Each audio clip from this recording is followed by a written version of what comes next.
All right. Hi, guys. This is Margaret here. I wanted to do a bit of a different stream today. I can't spend that much time here. Might still be a bit of a long video, but I do have dinner reservations coming up. So I'm already dressed, I'm already done up, so I do have to get going right after this. So I'm sorry I'm not really able to stick around and to talk to you guys. But anyway, I just wanted to go through a list of this is the list that I've been putting together over the last couple of months because I've been wanting to do this video. It's kind of a thing on YouTube for people whenever they hit a birthday, is for them to choose that number of years and give out that much, that many pieces of advice or life lessons to people. So here, what I've been kind of collecting for you guys over the last couple of months is 30 pieces of life advice, and a few of these are lessons that I think that I've learned over my entire lifetime that I'm pretty sure has brought me to where I am today. So thank you so much for listening to me, guys. So what we have here is, like I said, just my list of 30 different things. And if it looks as if I'm reading off of a list, it's because I have a list in front of me and I'm going to be reading off of it. So without further ado, let's get started here. Number one, first piece of advice is I would not have this channel if I did not take the risk in the first place to put myself out there. Taking risks and getting out of your comfort zone are good things. It was never really one of my goals to rely fully on YouTube, and now because of the connections I've made from Twitter and from YouTube and social media, I have quite possibly the most millennial sounding job title which could ever exist, which is as a social media consultant. I explain to people how to use the internet. I know how to grow a channel and I know how to grow a brand. But because of this channel, sorry, one second, I have sounds coming in the background. Sorry. I have a pretty good track record in making other people popular. I think I know how to use this channel now. I pretty much just use this channel for all my runoff ideas that can't really find a place with anywhere else. So my first piece of advice is that you should take some risks. If it sounds risky, just think about it for a little bit. Sometimes it is worth the risk to put yourself out there.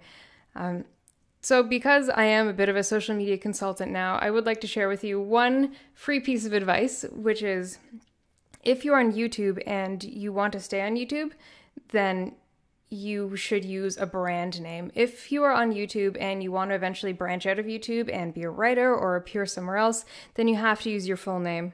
It really curses you to be stuck on YouTube forever if you start off by using a nickname or something. There's nothing wrong with using a nickname. There's nothing wrong with using like a gamer tag, but you can't take that and go elsewhere with it. If you want to use YouTube as a launch point to do other things in your life, you have to use your full name on it. So think about your goals before you start doing YouTube. And if you want to be on YouTube forever, or if you want to kind of move in a lateral fashion to the real world or to the written world. So secondly, my second piece of advice, I also would not have this channel if I was dead. A few years ago, my autoimmune disease, ulcerative colitis, almost killed me. So my next piece of advice to you is very, very practical. You probably won't realize if you ever get sick that you are getting sick, but it's going to be your friends that point it out to you. So if somebody close to you says, hey, you don't look good, or, hey, you kind of sound bad, or, are you sure that you're feeling all right? That's probably the best indication that there's something going on in your life that you don't even realize. If you're getting sick slowly, it happens so slowly that it just feels like normal to you. But your friends and your family and your coworkers can realize that something is happening.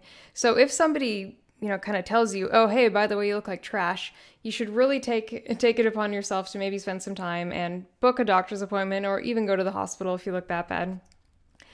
So my third piece of advice to you is that you should only ever take advice if you would pay for it. I realize that this falls under something called special pleading, which basically means that I'm unable to prove to you why you should only ever take advice if it's the kind of advice that you would pay for. I'm really just asking you to believe me without me really justifying it to you, but I'm going to tell you anyway, only ever take advice if it's something that you would pay for. So my fourth piece of advice is that I can commit a logical fallacy because I studied logic and philosophy. I know when I'm making an error. So unless you make a formal study of logic, you will not have a command of logic. Reading the Wikipedia list of logical fallacies does not make you an expert. There are lots and lots of YouTube videos of logic professors just teaching their classes, and you can get a PhD in logic. It's not a small field. And it's not just A plus B, therefore C, and it's not a small, easy to learn process. But memorizing a list of fallacies teaches you logic in the same way that memorizing a list of recipes teaches you how to cook. So my advice to you is that you have to learn logic. Just look online, there's lots of stuff on YouTube about it, and watch it actively. Don't put it on in the background and just do your own little thing. It's like learning a language. You have to actively listen to it as it's being taught to you. So further on this piece of advice, it's something that I stole point blank from my logic professor. Because you took one class once on logic, you are not an expert in logic. You know just enough to be dangerous because you think that you know a lot about logic. Logic takes years and it can't be studied on its own. You have to use logic in other fields and in your daily life as well, on purpose, in order to be good at logic. It takes practice. It's like a language. It takes practice and you can lose it if you're not using it actively. And it's also like exercise. You know, it would be nice if we only had to work out for 1 hour a week and the rest of it we could just, sit back and eat potato chips and be fit. That's not how it works. Your mind is the same way. So number 5, I believe that the truth is black and white, but I'm not smart enough to see beyond the shades of gray.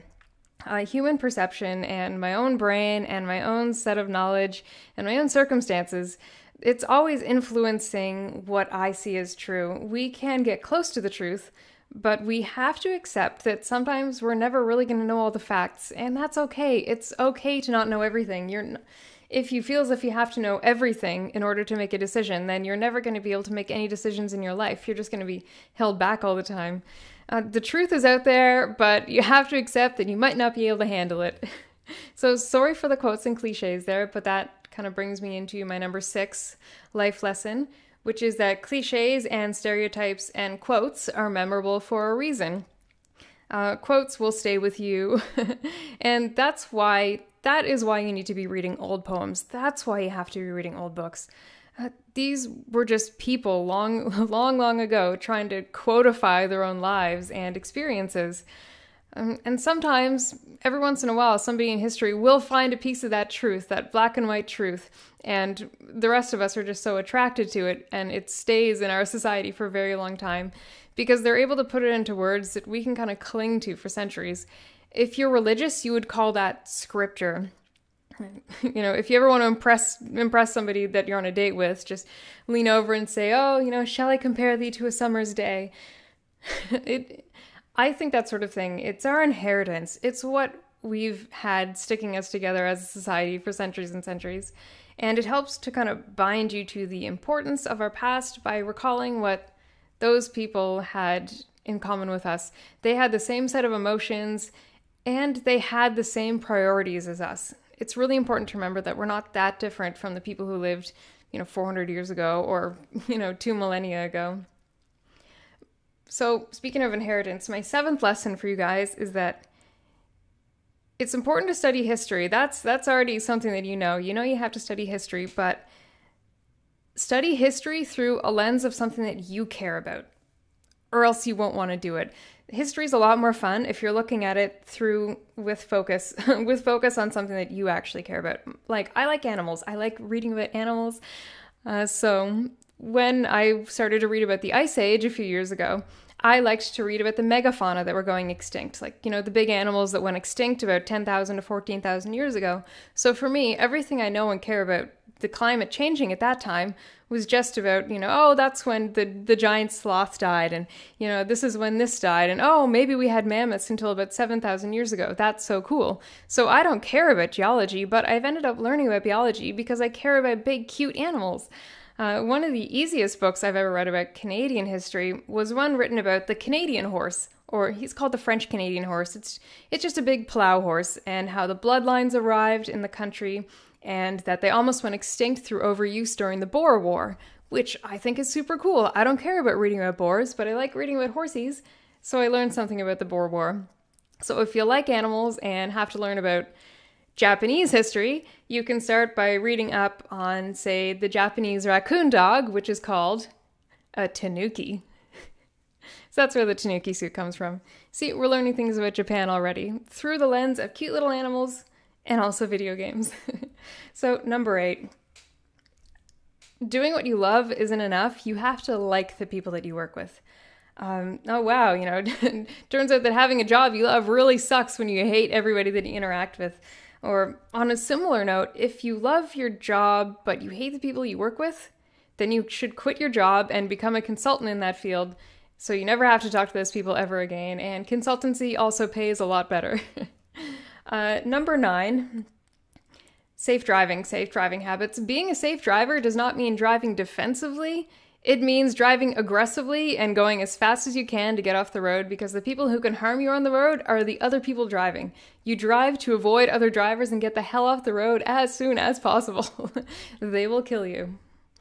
On to life lesson number 10. Don't go easy on other people just because, you don't know if they've been having a bad day. Or, you don't know what it is that they're going through. That's why you should be nice to people. I think that's a terrible reason to be nice to people. You know what? Sometimes I'm having an objectively worse day than these people, than this other whiny person who might only be upset because they forgot their phone at home. No, I will not be nice to you if you're upset unless you have a good reason for it. It's not my problem you can't control your emotional response to very insignificant things. But I will still be nice to you regardless, because you are still a human being.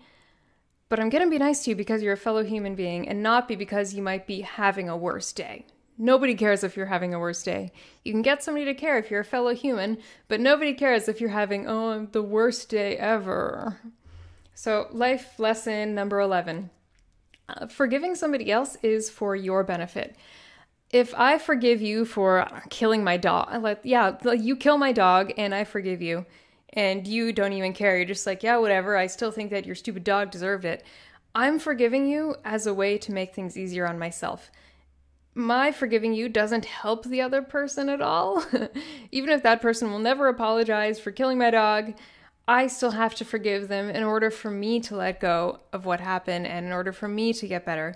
So forgiveness is important because it benefits you, not the other person. Number 12. This is based off of an older piece of advice.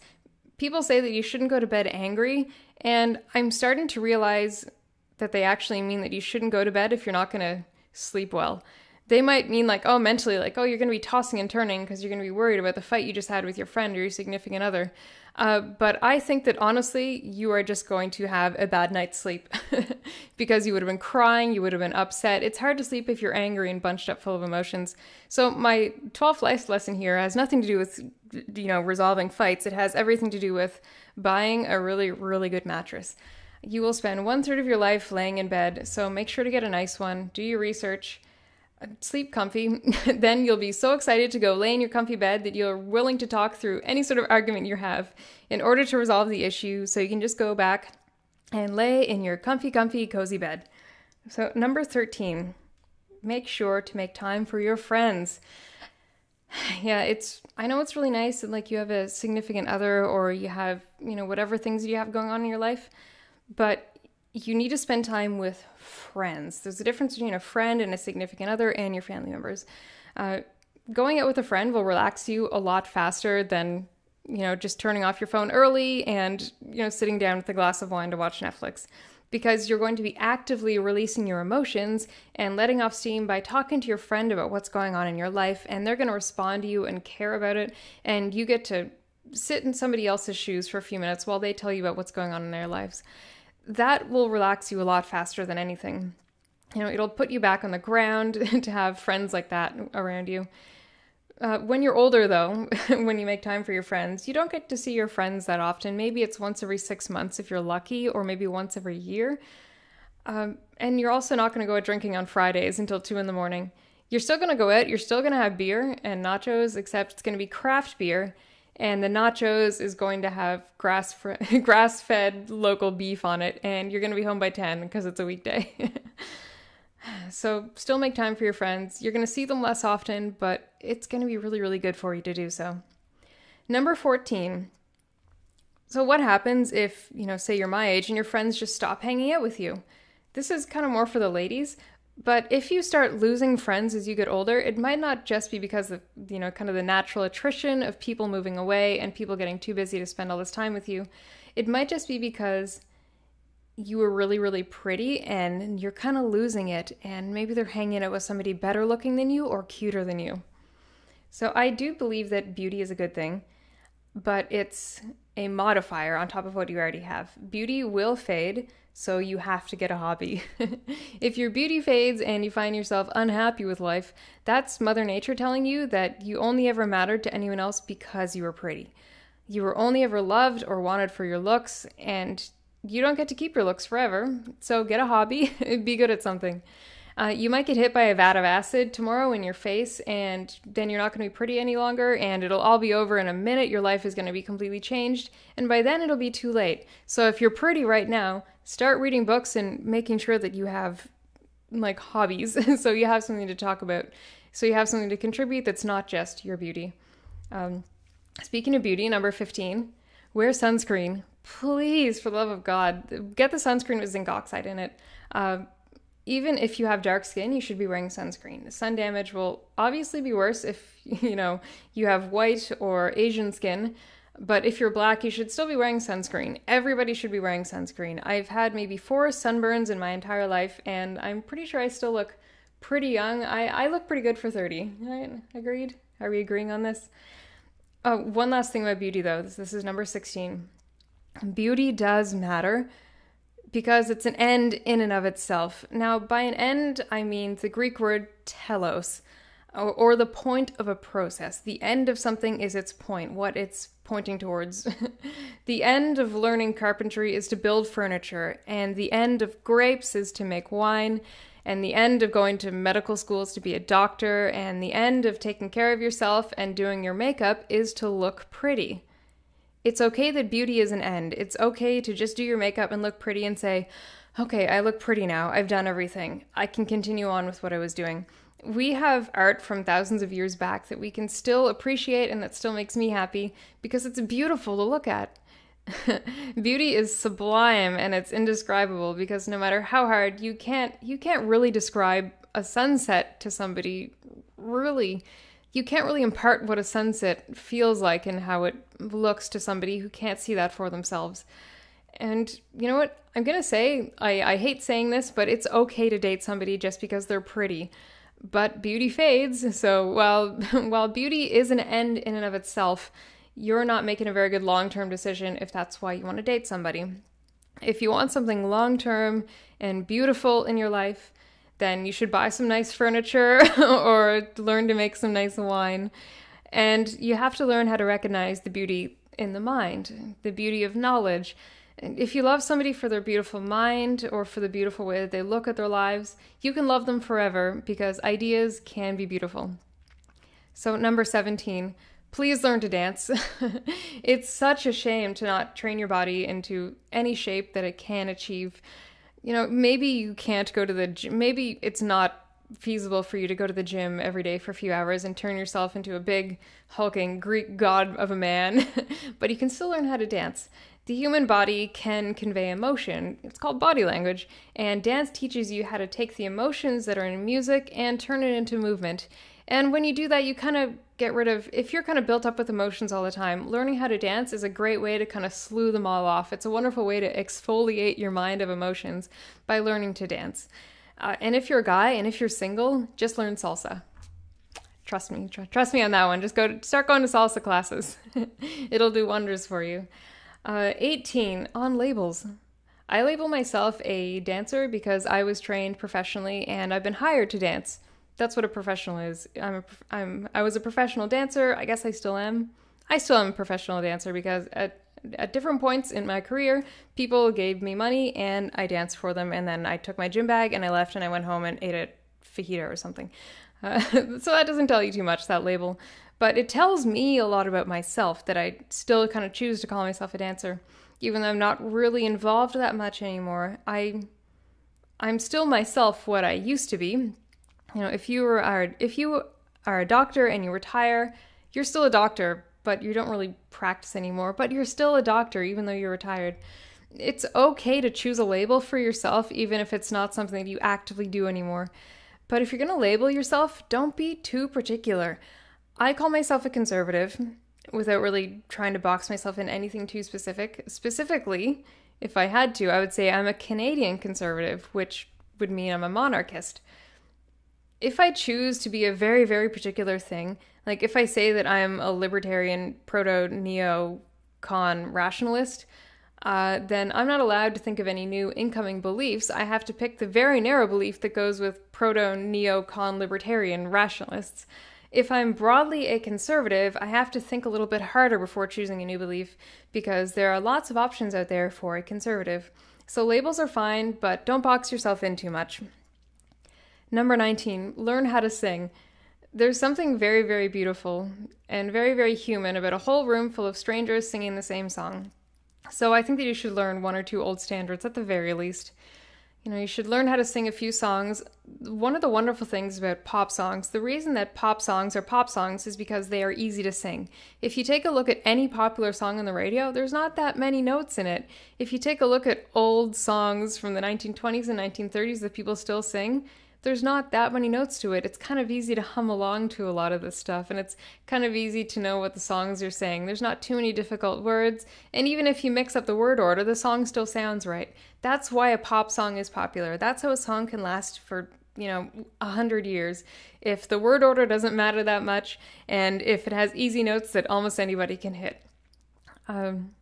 Eventually, you will be faced with a room, and at some point, somebody's going to turn around to you while they're on the piano or on the guitar and say, hey, what would you like us to play next?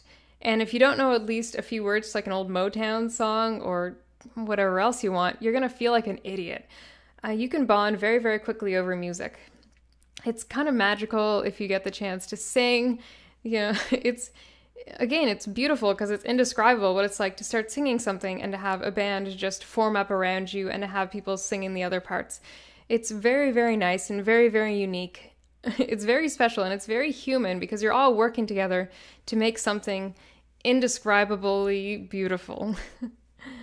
And it's almost even nicer if nobody's recording it because it really is just in the moment. It's nice to live things in the moment. I find that that's one beautiful thing about art that has been damaged a little bit by online stuff. Listening to music live is so much different than listening to it on YouTube. Even if you're watching a concert, if you're there live, that's just, you can't really describe the feeling of something being live because it's beautiful, and that's good. You're not supposed to have beautiful things in your life all the time, or else you wouldn't appreciate any of them. So number 20 on my list here, a lifetime is a very, very long time.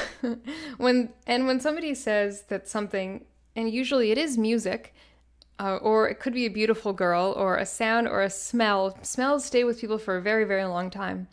They'll say, oh, that reminds me of being young again. That feeling, the feeling of being young. So this is this is more of a life lesson than life advice. The feeling of being young is the feeling of eternalness. It's the feeling that you're going to last forever. It's an old idea that being young that being young is different because you feel invincible all the time.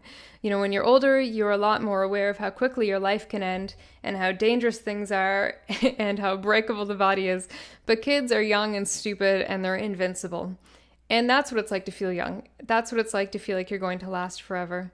So when older people say, oh, this brings me back, this makes me feel young, what they're really imagining, they're not imagining being 19 again and they're not imagining being 19 again. They're imagining what it's like to not have any of those worries on their shoulders. They're remembering a time when life just lasted forever and everything was fine and spring lasted for half the year and summer was the other half of the year. So being young is what it's like. To feel young is to believe that nothing is ever going to end. So that's one thing I've learned. I have a lot of friends from kind of all over the age spectrum, and I've always tried to figure out what it means to feel young. And that's really what it is. I consider Well, when I had my illness, when I almost died, I consider that the day that I got old, because I realized that my life can end that easily. I didn't realize it, and that's kind of the day that I got old, saying, "Oh shoot, oh geez, this can end really quickly." So everything before that was when I felt young and eternal and invincible, and now I'm a little more careful with it. So number 21 that I have here, how to get what do you want in your life. I'm going to tell you how to do this. I know that it sounds a little airy-fairy, but just bear with me here. I'll explain it. Imagine what you want for yourself. You're not really willing the universe to make things for you, but you have to think about every day what you want in your life in the future. So for instance, I might say to myself, in 6 months, I'm going to be able to do the splits. And if you think about that every day and spend a few minutes thinking about your goals every day, it reminds you every day that you should be kind of working on that. So if I say to myself, in 6 months, I'm going to do the splits. Oh, geez, I should probably stretch for a few minutes. That might be something I should do now. And that's how you get to these goals, by saying, in 6 months, I'm going to have this thing. And it allows you to kind of figure out what schedule you have to follow to get to where you want to be. If you envision all the different ways you want to achieve something, you're more likely to be open and kind of attuned to hearing where you can take a risk to take what it is that you want. This is different from being really jealous, which is saying, I want what that guy wants right now. That's jealousy. If you say, I want what that guy has, why don't I have that? I want what he has. That's being jealous. That's going to get you absolutely nowhere in life. That will not make you work harder. If you say to yourself, I'm going to be able to do the splits in 6 months, that's really reasonable. You're going to be able to do that, because if you think about it every day, you are always going to choose the opportunities that get you closer to being able to do the splits. So if you know where you want to be, it makes you think about how to actually get there in your life. So that's why it's important to have a plan. It's nice to be all freewheeling and crazy all the time, but if you don't have a plan, how will you ever know if you are doing the right things for yourself every day? So number 22, my piece of advice for number 22 is to stop spending time with negative people. Again, this is kind of an old idea, but I just wanted to explore what a negative person actually is. A negative person is critical, and they're not positive. A negative person never says yes. It's always no, no, no, no, no. And it's always criticism and tearing things down. Nothing a negative person does can be critiqued further. Like, for instance, if I'm crazy enough to go ahead and put up a YouTube video of, me criticizing Anita Sarkeesian, you can't really critique a critique. It's a really, really safe spot for me to sit there and say, here's all the reasons why you're wrong. I might be right about all the reasons why she's wrong, but a critique is a very, very, very safe place to be sitting from, because you can't really, nobody cares about a critique of a critique. Nobody cares about that kind of meta literary criticism. A positive person is producing things. Not to say that Anita's a positive person, because all she really was doing was saying negative things too. But hey, if you're producing positive things all the time, it means that you're producing things that can be critiqued in a positive or negative fashion. If I make myself a mug or something and, I paint it up and I show it to you and I say, hey, look at the thing that I made. It may be a crappy mug, but you can still say something positive about it. You can still say something negative about it. A critique says positive and negative things about it, but a negative person will always only ever lead to negativity in the end.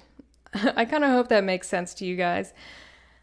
So if you wouldn't pay for their advice, if they're just a really, really negative person, you can ignore those people and you can get rid of them from your life. You can ignore everything they have to say. These people are never going to invite you to the movies. They're never going to pick up the check, and they're never going to do something different for the sake of learning new things, because their comfort zone is just to be negative and say no, no, no to absolutely everything. You don't want those kind of people in your life. You don't want to, if you go see your friend and say, hey, want to try out this new thing that I just found, buddy, old pal, old friend, and if their first thing is no, and they just shut you down, you don't really need that in your life. And if you are that negative person, if you're the person always saying no to everything, if you're the one who, the last time that somebody asked you out to go do something social, did you just say no? That's not very good. You can say, no, I don't want to do that, but what about this other thing that we could do? That's a more positive way of looking at things. But if you're negative, you're just shutting down everything all of the time, And there's not much anybody else can do with that. You're just a dead end. Stop spending time with negative people. If you are a negative person, you really have to stop. You have to start saying yes more often. Number 23, giving somebody else a job makes them feel good. Speaking of employment and the value of a job, this works for little things too. For instance, because I do a bit of consulting, how to talk to people on the internet, I was recently trying to figure out strategy for somebody, how they can get themselves introduced to an entire group of people very, very quickly. So I spent a few days thinking about it, and I think that the best way for one person to make friends with a crowd very, very quickly is to find one person in that group and ask them to introduce you around. You are giving that one person a job. You go up and say, "Hi, I don't know anybody here. I don't know you, but would you please do me a big favor and show me around to all these people?" That's a great way to make somebody feel special. It's you showing that you have confidence in them and you are giving them a job. That makes them feel good because it shows that, yeah, you just have all this confidence and you're willing to risk something on them. So asking somebody for a favor or for help makes them feel better too. It helps you and it makes them feel better. So it's not just giving somebody a job makes them feel better in the sense that you're giving them a paycheck. It's giving somebody a small little thing to do that can make them feel good about themselves. So number 24, I talk about comfort zones a lot, and I'm going to tell you to leave your comfort zone now. The internet is probably your comfort zone. If your life is kind of stalled, if there's nothing really discernibly different about your life between now and like 6 months ago, you should probably write down how many hours you spend online and where you spend it, like what websites you're on, whether or not you're on constructive websites or if you're on negative websites that just complain about life all the time. If it, you'll probably find you're spending probably like 6 to 8 more times, 6 to 8 times more time online than you think you're actually spending. You're probably spending like 11 to 15 hours a day online if you feel as if your life is really, really stalled. And you do that and you don't realize it because the internet is your cozy little bedtime. Your mattress is trashy and you don't want to spend all your time there. So you spend all your time on the internet.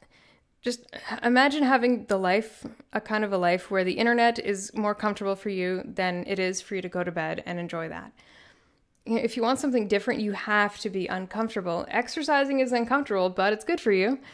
We recognize that. Now apply that socially. You have to go somewhere where you don't know everybody, and you have to find that one person in the crowd who's going to help you make new friends. Number 25. The consequences of not taking a medication that you need is far, far worse than the side effects from that medication. I've taken a lot of different drugs to treat different aspects of my autoimmune illness, and it's hard. You're exhausted, you're hungry, you can't eat, you're angry and you're forgetful and you have headaches and your hair is falling out. But you have to learn to deal with the fact that the road to being healthier doesn't always look healthy, and that usually the medication you're taking, no matter how trashy it makes you feel, the side effects of not taking it are usually a lot worse. So you're just going to have to pick one or the other.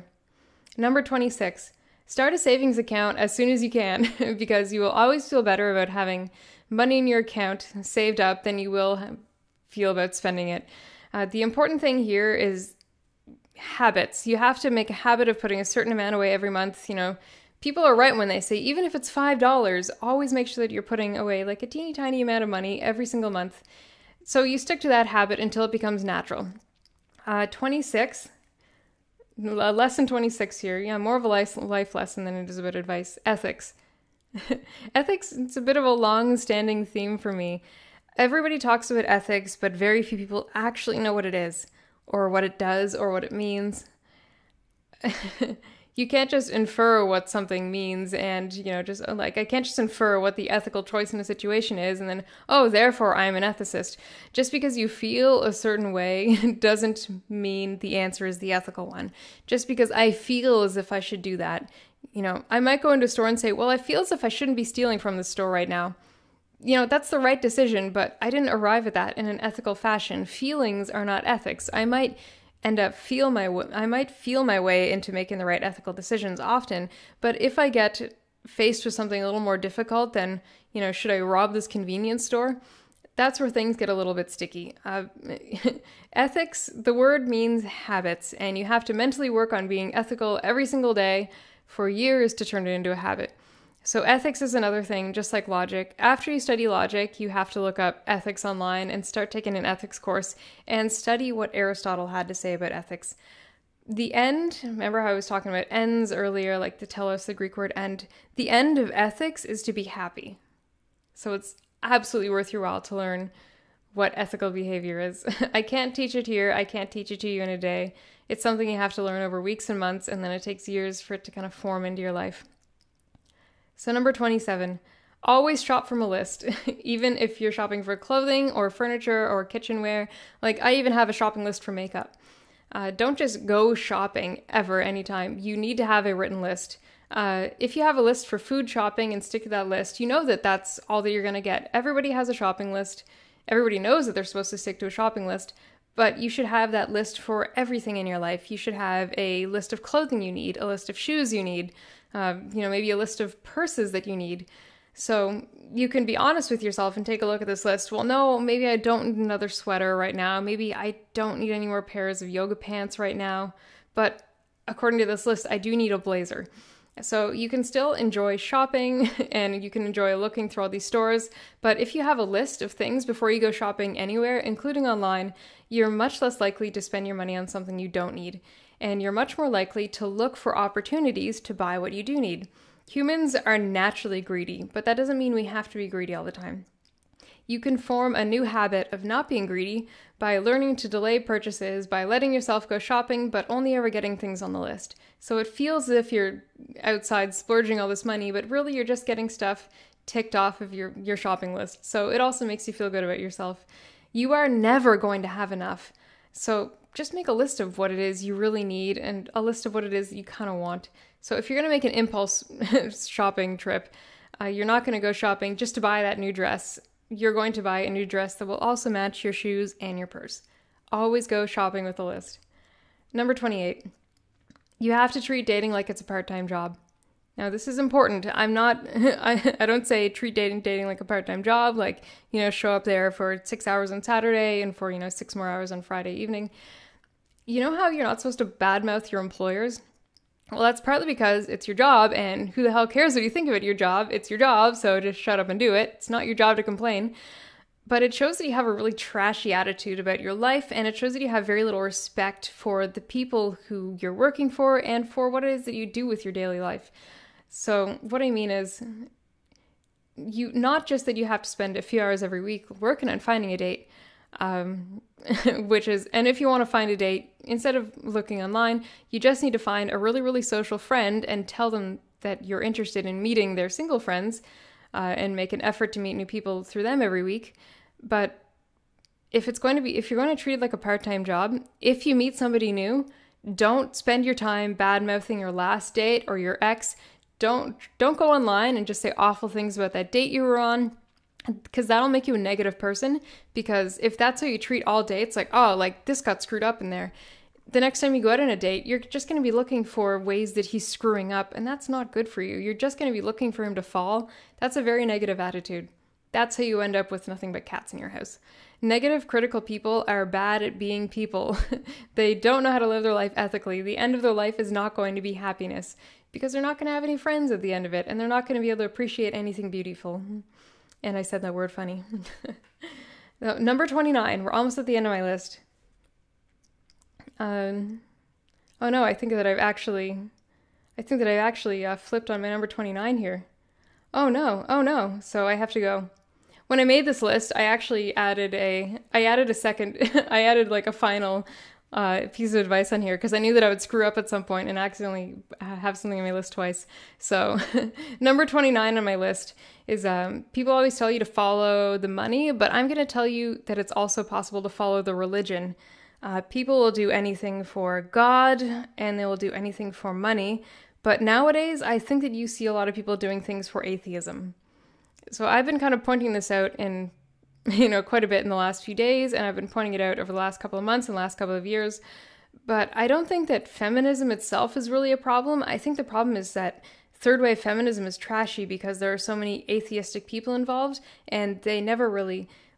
A lot of atheists, David Hume was an atheist. And there were a lot of ancient Greek philosophers who were atheists, but they achieved their atheism in a much different way, in a much more intellectually honest way than a lot of modern atheists do, which is basically, I don't want to go to church anymore, Mom and Dad. I don't believe in God. If God is so good, then why does he let evil things happen? There's a lot of atheism like that out there. And I find that if you're that kind of atheist, the one that's just negative and saying, no, I reject all that stuff, they're the ones who end up without a moral code. And they're the ones who end up latching onto things like third wave feminism because they don't have anything larger in their life to really show them around anymore. So I find that a lot of modern degeneracy really just comes from atheism, with just this complete lack of a moral code and this complete lack of God above judging you for your actions at the end of your life. Also, if you're religious, it means that you have a community that cares about you. It's very important to have multiple communities that care and that are looking out for your future. The smallest community, the smallest economy is your family. And if you're religious, it means that you also have your church that you can fall back on. It's not just your friends, it's not just your family, but you also have the church. If you move to a new area and you don't have your friends and you don't have your family, you can still join the local parish and they will have you. That's definitely one thing about religion that I find is missing from a lot of the modern, crazy, degenerate atheists out there. So my last lesson, and this is actually what I'm working on this year. This is what I'm working for myself. Remember how I said earlier that it's important that being given a job really makes you feel good about yourself and that you should only ever take advice that you would pay for? Well, I'm kind of combining these beliefs, and I'm going to tell you that you should try to find a mentor, find somebody a little bit older than you. I'm looking for a mentor right now. I'm trying to figure out what I want in my... I have to imagine what my life is going to be like in 5 years, and then I have to find somebody who's living that life, and then I have to go up to her and say, hi, I want to start getting advice from you because you're where I want to be at. I really admire what you're doing. Would you please help me for free? There are absolutely people out there who would do that for you, and they absolutely would do it for you for free. The best way to get great advice and to continue getting great advice and more specific advice is to follow through on the advice that's given to you. If somebody is, looking at you struggling with something over there and you say, oh, perhaps if you tried this tool to install whatever it is you're doing over there, and you say, oh, okay, and you do it just, without thinking, maybe it's not great advice, but I still think that you should try that advice first off anyway. If you follow their advice first off that way, they will be so happy to help you from then on out because they know that they're just imparting knowledge. People like teaching. It feels so good to teach. Teachers develop an affection for students because it's a group of people who are trying to do everything right. And to do everything right, they're looking at you saying, you know how to do this. Please tell us because we want to be in the same place that you're at. That's what makes somebody happy, to have these people listening to them and to have this own community built underneath them, all just by following their advice. So, that's why, I've had... That's why it's possible to be friends with classes of people, That's why it's possible to, the dancers that I've danced with, we still kind of end up being socially together because we've all kind of come together for the common good of improving ourselves, for enjoying something beautiful, which is dancing and music, and we've all kind of followed the same leader at the same time. It's very, very good for community, very, very good for camaraderie. So thank you so much for listening, guys. I really, really appreciate it. That's pretty much the state of my life right now. I'm happy. I hope you guys are happy. Things are looking good for me. And I really think that that's kind of the list of important things that I've learned over the last 30 years, I guess, that I've kind of put together over the last few months. So I have dinner reservations coming up, and I'll be spending all weekend catching up with my friends and my family because they're the ones who kind of got me through the last 30 years. So thank you guys so much for watching. I really, really appreciate having you here. I hope you all have a very nice day, and thank you so much for the birthday wishes.